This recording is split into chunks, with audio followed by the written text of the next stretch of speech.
Oke, sahabat komunikasi, kembali lagi bersama saya Ibrahim Aji sebagai host dari podcast Sakom ini.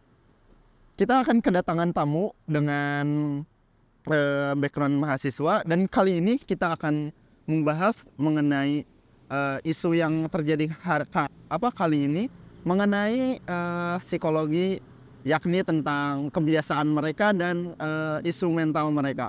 Oke, baik saja kita lebih baik mengundang narasumber langsung ya ke sini.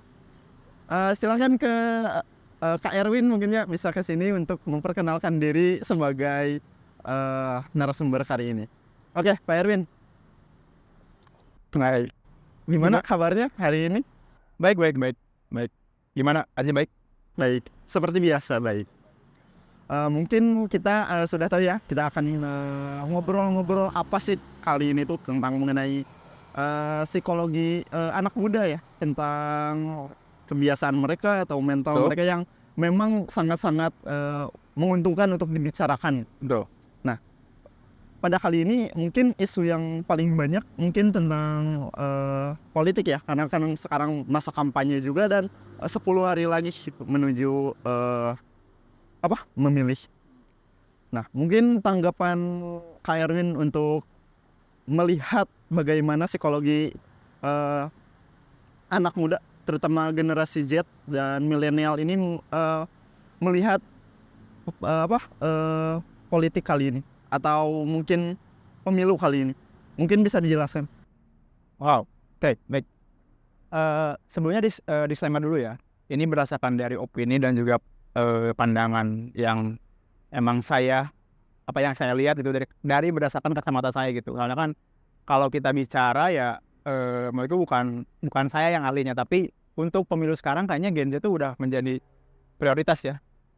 Apalagi di dunia politik juga sebagai pemilih pemula dan juga sebagai penentu paslon-paslon ini terhadap Gen Z itu sangat berpengaruh sekali gitu terhadap psikologinya juga, karena Gen Z juga melihat pasangan-pasangan yang di paslon, contohnya di media sosial itu banyak banget yang mereka bangun gitu dari self image dari paslon-paslon itu sendiri. Jadi Gen Z itu merasa tertarik dan juga emang kayaknya tahun ini kita udah mulai melek sih terhadap politik. Kalau menurut saya gitu. Ini berhubungan gak sih tentang kebiasaan mereka yang selalu mantengin media sosial, yang terus mantengin internetan mungkin lebih dari 6 jam seharinya. Mungkin ada hubungannya gak sih tentang berpengaruh ke psikologi mereka tentang isu yang mereka terima saat ini? Kalau menurut aku nih ya, menurut aku itu kayak berpengaruh banget sih soal dari media sosial juga. Karena kan dari teori persepsi juga dikatakan bahwa pandangan sesuatu atau interpretasi terhadap sesuatu yang dibangun dari media sosial juga mempengaruhi cara pandang dari si Gen Z ini gitu. Dari beberapa 3 paslon ini membangun personal branding di media sosial. Kita lihat paslon pertama membangun personal branding yang sangat intelektual dan juga public speaking-nya bagus. Terus paslon nomor 2 juga akan membangun image di di Instagramnya juga berupa foto-foto makanan dan juga personal yang dimana kita tahu bahwa pada 2019 paslon nomor 2 ini membangun personal yang tegas dan gagah gitu. Tapi di 2024 ini malah paslon nomor 2 itu membangun ceritanya seperti yang kita tahu bahwa kata gemoy itu berpengaruh terhadap generasi Z sekarang, apalagi Gen Z sekarang malah sangat appreciate itu sangat interested kepada kata gemoy ini gitu. Dan juga untuk paslon 3 kan membangun citra yang dimana family man, sayang dengan keluarga dan juga sayang terhadap kemudian juga terbukti dengan kedekatan paslon nomor 3 terhadap anaknya Pak Alam kalau nggak salah. Menarik ya soal kita melihat dari bagaimana kebiasaan mereka mengenai menghadapi ya informasi yang sangat banyak mungkin ya dari isu kali ini. Nah, mungkin gak sih anak muda sekarang tuh dengan informasi yang banyak, terutama dengan kasus-kasus yang sekarang muncul di berita mengenai ketiga calon itu, adakah kemungkinan mereka yang tadinya sudah memutuskan berpindah dan dia tuh jadi belum memutuskan gitu siapa yang mau dipilihnya gitu. Jadi mungkin belum memilih jadinya karena mungkin mereka ragu untuk memilih. Ada gak sih alasan psikologis dari generasi muda tersebut mengapa mereka bisa tidak memilih gitu? Sebenarnya banyak faktor ya, karena berdasarkan bisa memilih itu banyak banget faktor-faktor dari eksternal maupun dari internalnya sendiri gitu. Tapi ya itu dia tadi adalah adanya kecemasan di dalam diri Gen Z itu, karena kayak contohnya gini lah, kita analogikan seperti ini. Mungkin saya bisa berpendapat bahwa Gen Z ini adalah orang yang sangat, mungkin bisa disebut ada yang close minded, terus ada yang open minded juga kan, karena itu kan tergantung dari perspektif dari mereka sendiri. Cuman itu dia tadi, mungkin ada banyak beberapa, mungkin aku bisa bilang kayak 7 dari 10 orang masih belum menentukan pilihannya gitu di tahun sekarang gitu. Karena itu tadi, karena banyak banget kecemasan yang mereka banyak banget kecemasan yang mereka bicarakan ataupun mereka tanyakan tentang, karena ketidaktahuan mereka di pemilihan 2024 ini, yaitu dia tadi, kan mereka tidak tahu track record dari 3 paslon ini gitu. Mereka hanya tahu dari saat ini aja gitu. Tapi kalau misalnya mereka sudah tahu dari track record dari kebelakangnya, latar belakang ataupun background tentang kepolitikan di dunia ini, mungkin mereka akan ada kecemasan dan itu akan ada perpindahan pemilihan gitu. Karena kan kalau misalnya kita ambil teori yang kayak Sigmund Freud bilang, itu kan ada ID, ego sama superego kan, itu juga berpengaruh terhadap kepribadian seseorang ataupun gadget itu sendiri kan. Karena mungkin aja bisa kayak gini ya, pada pas debat pertama mungkin seseorang bisa menjatuhkan pilihannya ke nomor 2. Tapi kan kita nggak tahu bahwa kalau misalnya nanti ada debat lagi sekarang kan ada debat kelima ya. Nah, bisa aja nanti mereka berpindah haluan itu. Ataupun nanti setelah H-1 mau memilih, mereka bisa berpindah pilihan. Karena menurut aku adalah psikolog seseorang itu adalah, kan kita mempelajari perilaku dan sikap ataupun perilaku ataupun jiwa ataupun perilaku ataupun hal yang lainnya gitu. Karena perilaku manusia seiring bertambahnya usia, seiring bertambahnya zaman, teknologi maupun faktor-faktor yang mempengaruhi, ya itu akan setidaknya mempengaruhi apa yang mereka ambil, apapun apa yang mereka putuskan. Jadi kita bisa lihat ya bahwa sangat berpengaruh ya kebiasaan ini terhadap keadaan psikologi mereka gitu. Nah, mungkin kita berlanjut kepada, mungkin dari kebiasaan ini pasti ada tentang menyentuh mental mereka. Mungkin kita aware terhadap isu kesehatan mental generasi muda saat ini. Mungkin dari beberapa isu seperti kemarin ya, banyak banget ya gitu berita-berita yang banyak tertutup oleh berita politik saat ini. Mungkin ada gak sih dari generasi muda ini yang mengalami mungkin kesehatan mental mereka mungkin terganggu atau tersentuh gitu mental mereka? Mungkin ada gak? Kalau kita bicara ada apa enggak, kita tidak bisa melihat itu secara gamblang ya. Karena kemasipan informasi ataupun apa, justru dengan adanya hal ini malah menjadikan mereka tuh malah tidak terlihat tentang mereka yang memiliki kesehatan mental apapun hal yang selainnya. Malah mereka merasa, mungkin ada yang merasa dikucilkan, mungkin ada yang merasa dicemooh, ataupun mungkin ada yang merasa kayak merasa mereka didiskriminasi oleh beberapa statement dari tokoh politik juga. Mungkin bisa aja sih sebenarnya, karena kan kalau misalnya kita bicara soal mental health ya, akan ada banyak banget hal yang perlu dibicarain gitu. Sama halnya kayak kecemasan, terus antisosial juga kan, social anxiety disorder juga itu berpengaruh juga. Kalau sebenarnya seseorang mempunyai social anxiety juga, kalau misalnya kita kayak bertemu dengan seseorang, itu juga akan mengakibatkan mereka penyakit mental gitu. Karena mental health itu sendiri sebenarnya sudah ada di sejak mungkin 2000. Aku mengenalnya dari 2019 sudah ya. lama berarti ya. Berarti betul udah lama 2019, karena kesehatan mental itu ya berpengaruh. Apalagi di di pemilu sekarang juga mungkin bukan pemilihnya aja, tapi caleg-calegnya pun yang mengalami tentang mental health, yang dimana mungkin kayak PTSD, mungkin kayak terus traumatik, terus kayak yang mereka sudah berbuat se effort mereka telah memberikan sejumlah anggaran yang emang cukup fantastis menurut aku.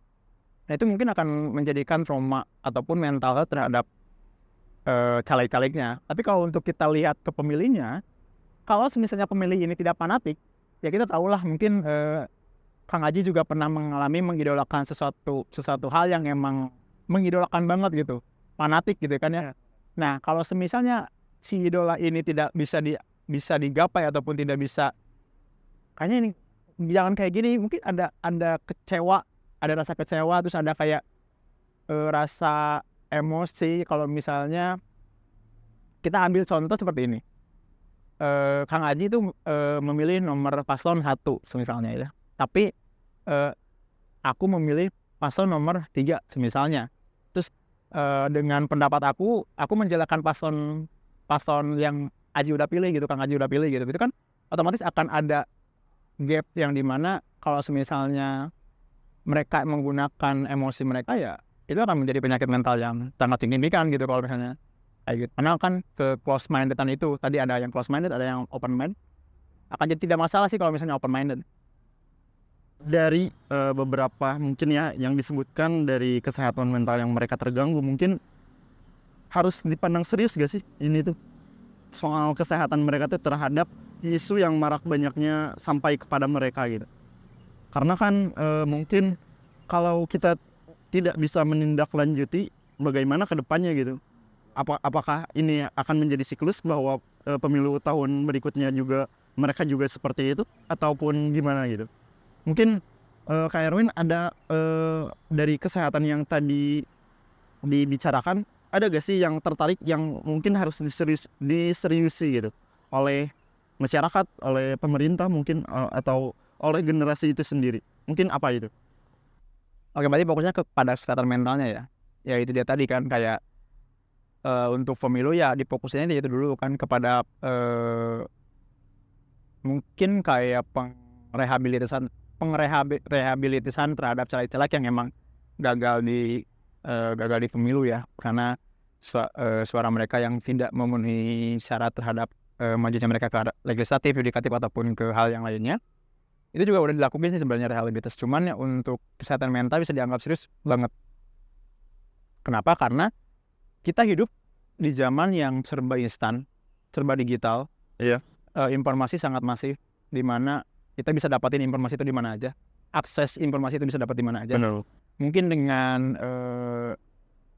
kita nggak tahu nih kalau misalnya seorang Gen Z tuh menyukai beberapa 3 paslon ini, misalnya menyukai 3 atau salah satunya, terus ada hate speech yang mereka mendapatkan hate speech yang dikomentari oleh netizen, kan mungkin jadi itu juga udah jadi mental health juga buat mereka. Karena seberapa parahnya mental health, menurut aku parah banget sih, karena itu dapat memicu ketidakseimbangan terhadap emosi, ketidakseimbangan saat menentukan pilihan, sama membuat mereka juga kayak bimbang aja gitu.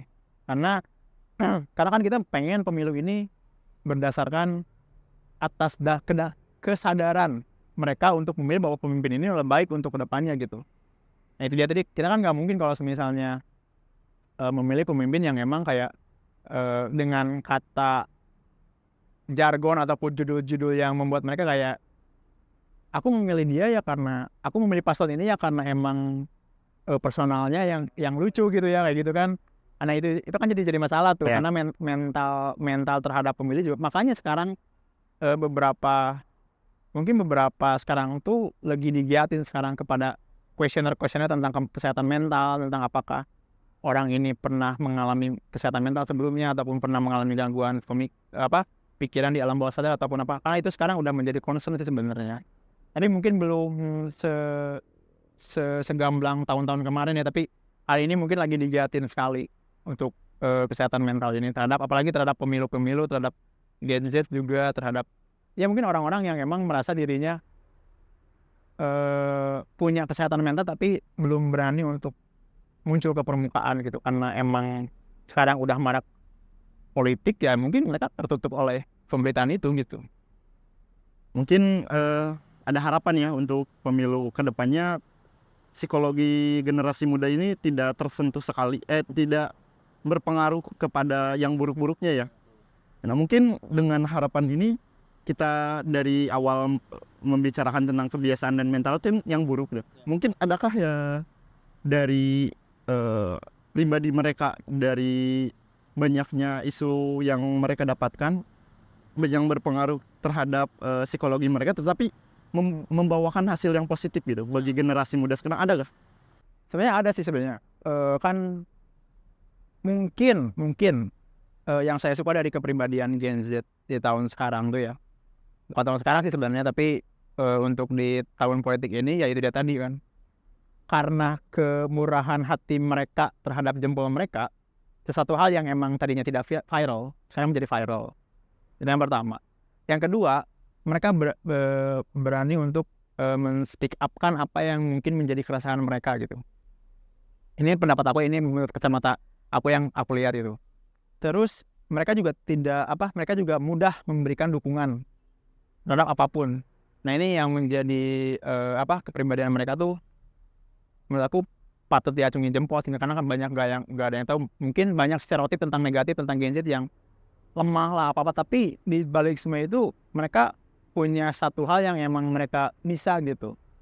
Nah ini juga hal yang positifnya adalah tentang saya pernah baca soal ternyata Gen Z itu adalah sosok pemimpin yang kreatif. Ya, itu kenapa karena kemahiran mereka di dunia digital saat ini, mereka jadi kayak aktif aja gitu. Kayak mereka juga sangat mendominasi di media sosial gitu kan, karena mereka juga sekarang mengkampanyekan tentang kesehatan mental lah, tentang saya pernah mengalami ini, mereka share di Instagram, itu menjawab mereka yang emang tidak bisa speak up. Oh jadi ternyata aku tuh nggak sendirian gitu tentang kesehatan mental gitu, apalagi di era yang serba cepat dan juga era yang menurut aku orang kayaknya udah pada nggak tahu dia kalau misalnya nanti 2002 setelah pemilihan ini dan nanti 2045 ya 2025 berarti ya.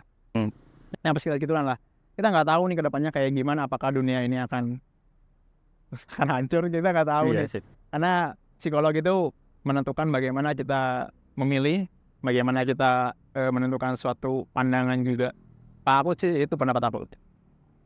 Mungkin ada kesadaran dari generasi muda ini tuh membawakan sebuah harapan ya. Mungkin dengan kesadaran generasi muda ini mungkin mereka menjadi bagi meleknya politik mereka yang mungkin sekarang tuh tertutup banget gitu generasi muda terhadap pemberitaan politik. Tetapi sekarang juga kan informasi itu kan bagaimana gitu, apakah benar informasi tersebut diberitakan atau ada agenda lain. Mungkin kita sudah membicarakan banyak hal nih tentang kebiasaan dan mental health generasi muda dalam sudut pandang psikologi nih. Kepada sahabat komunikasi, adakah yang mau disampaikan termasuk close statementnya dari Kak Erwin mungkin kepada sahabat komunikasi yang mungkin bisa menjadi motivasi bagi mereka dan mengubah kehidup yang lebih baik kebiasaan mereka dan mungkin meminimalisir dari kesehatan mental mereka. Mungkin adakah ya? Silakan. Sebenarnya ini sedikit cerita dulu ya. Saya akan cerita dulu bahwa pada tahun 2000 berapa ya saya lupa lagi, saya pernah mengalami titik di mana bukan hampir sih, tapi titik di mana ya mungkin semua orang pernah mengalami ini gitu. Kayak tidak punya seseorang untuk bertopang, tidak seseorang untuk tidak dapat memenuhi, kayak dia ingin ngobrol pun akan sulit gitu. Kayak siapa sih seseorang yang mau saya ajak ngobrol gitu, padahal seseorang itu nggak ada. Tapi yang jelas gini, pesan saya adalah jangan pernah untuk berpikir untuk mengakhiri hidup. Teruslah mencari alasan yang kecil tapi itu dapat berdampak terhadap kehidupanmu gitu. Terus jangan pernah kalah dengan dunia. Setidaknya kita tahu bahwa dunia itu akan ada di dalam genggaman kita kalau sebenarnya kita mau untuk melawan gitu. Tetap berjalan ke dalam ketidakpastian. Karena di saat ketidakpastian itu kamu ambil, resiko-resiko itu akan kamu hadapi sebagaimana itulah keuntungan. Karena kita nggak tahu nih, hal yang emang tadinya kita tidak suka, dan itu akan menjadi resiko ke depannya, tapi disitulah kita akan belajar tentang bagaimana kita bertahan hidup, bagaimana kita bertahan atas segala omong kosong yang terjadi di dunia ini gitu. Mungkin akan simpel lah, kayak mereka akan beranggapan bahwa enak kalau ngomong mah tapi dilakukan nggak akan. Iya. Itu kembali lagi kepada kamu akan mulai sekarang atau kamu akan berhenti di sini. Mungkin itu aja. Oke. Cukup bagus ya closing statement-nya, mengingatkan kita akan kesadaran bahwa diri kita itu penuh dengan penuh dengan makna kehidupan itu. Mungkin kita bisa akhiri ya dari pembicaraan kali ini mengenai sesuai tema podcast kali ini. Mungkin banyak keluar dari tema, tapi kita bisa ambil sisi baiknya dan kita bisa menyesuaikan informasi tersebut. Mungkin segitu dulu. Terima kasih Kak Erwin telah bisa mengobrol-ngobrol di podcast Sakom ini. Terima kasih. Cerita kita akan